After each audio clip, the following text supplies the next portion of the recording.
السلام علیکم ورحمۃ اللہ وبرکاتہ۔ امید ہے ناظرین خیریت سے ہوں گے۔ آج ہمارے ساتھ ہمارے دوست محمد زاہد صاحب موجود ہیں۔ ان سے گزارش کریں گے کہ غیبت کے موضوع پر غیبت کی جو قباحت ہے اور غیبت کی تعریف اور غیبت سے متعلق چند ضروری گزارشات کر دیں تاکہ ہم سب کو فائدہ ہو۔ بسم اللہ الرحمن الرحیم، الحمد للہ رب العالمین والعاقبۃ للمتقین والصلاة والسلام علی امام الانبیاء والمرسلین، اما بعد۔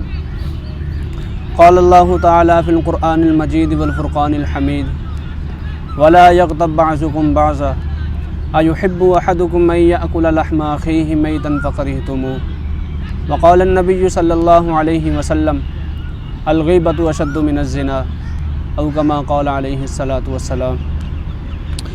انتہائی واجب الاحترام قابل سامعین مکرم، آج میں آپ حضرات کے سامنے غیبت کی قباحت کے موضوع پر چند گزارشات پیش کروں گا۔ دعا ہے کہ اللہ تعالیٰ مجھے حق سچ کہنے کی اور ہم سب کو اس پر عمل کرنے کی توفیق نصیب فرمائے۔ سامعین ذی وقار، غیبت ایک سنگین جرم ہے جو بندے کے اعمال کو اس طرح کھا جاتی ہے جیسے آگ درخت کو، دیمک لکڑی کو اور زنگ لوہے کو کھا جاتے ہیں۔ سامعین ذی کرام، ایک مرتبہ حضور پرنور صلی اللہ علیہ وسلم نے اپنے صحابہ سے سوال کیا کہ بتاؤ غیبت کیا ہے؟ تو صحابہ کرام نے جواب دیا اللہ و رسولہ اعلم، یعنی اللہ اور اس کے رسول ہی خوب جانتے ہیں۔ تو اس پر پاک پیغمبر صلی اللہ علیہ وسلم نے فرمایا کہ کسی مسلمان بھائی کی پیٹھ پیچھے ایسی بات کرنا جو اسے بری لگے، یہ غیبت ہے۔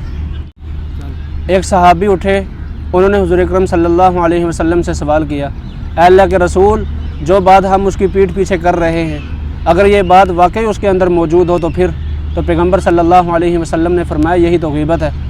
اگر وہ بات اس کے اندر موجود نہ ہو جو تم اس کی پیٹھ پیچھے کر رہے ہو پھر تو یہ بہتان ہوا، اور بہتان غیبت سے بھی بڑا سنگین جرم اور بڑا گناہ ہے۔ سامعین ذی قدر، اس حدیث مبارکہ میں پیغمبر صلی اللہ علیہ وسلم نے غیبت کی پوری تشریح فرما دی ہے۔ آج کے دور میں جو لوگ غیبت کرتے ہیں ساتھ یہ بات بھی کہتے ہیں کہ یہ بات میں اس کے منہ پر بھی کہہ سکتا ہوں، ضرور کہیے، آپ کا کہنا بنتا ہے، لیکن یہ بات آپ اس کے منہ کے اوپر اس وقت کہہ سکتے ہیں جب آپ کو اس کی رہنمائی اور خیر خواہی مقصود ہو۔ اگر آپ کا مقصود اس کو ذلیل و خوار کرنا ہے تو یہ بالکل حرام اور ناجائز بات ہے۔ آج کے دور میں جو محفلیں لگتی ہیں وہ خاص طور پر غیبت ہی پر تو منعقد ہوتی ہیں۔ آج کے دور میں اگر غیبت کو نکال دیا جائے، آج کے دور میں اگر محفل سے غیبت کو نکال دیا جائے تو پیچھے خاموشی بچتی ہے۔ رب کائنات نے قرآن کریم میں ارشاد فرمایا ولا یغتب بعضکم بعضا ایحب احدکم ان یأکل لحم اخیہ میتا فکرہتموہ۔ اللہ تعالیٰ نے قرآن کریم میں ارشاد فرمایا کہ تم میں سے کوئی کسی کی غیبت نہ کرے۔ کیا تم میں سے کوئی شخص اس بات کو پسند کرتا ہے کہ وہ اپنے مردہ بھائی کا گوشت کھائے؟ ہرگز کوئی اس بات کو پسند نہیں کرے گا۔ تو ہمیں چاہیے کہ ہمیں غیبت جیسے سنگین جرم سے بچنا چاہیے۔ امام اعظم ابو حنیفہ رحمۃ اللہ علیہ کے بارے میں ایک واقعہ منقول ہے کہ جب امام صاحب کو پتہ چلتا کہ فلاں آدمی نے میری غیبت کی ہے تو امام صاحب اس آدمی کے لیے ایک اشرفیوں کی تھیلی بھیج دیتے۔ کسی آدمی نے پوچھا کہ اس آدمی نے تو آپ کی برائی بیان کی ہے، یہ اشرفیاں کس بات کی؟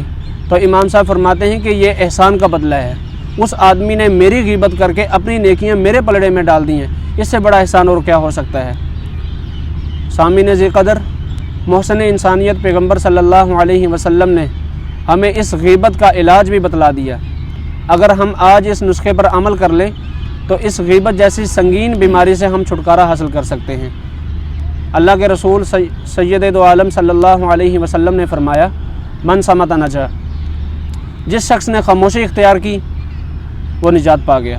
دعا ہے کہ اللہ تعالی ہمیں اس غیبت جیسی سنگین بیماری سے بچنے کی توفیق نصیب فرمائے اور ان نصیحتوں کے موتیوں کو اپنے دامن میں سجانے کی توفیق نصیب فرمائے۔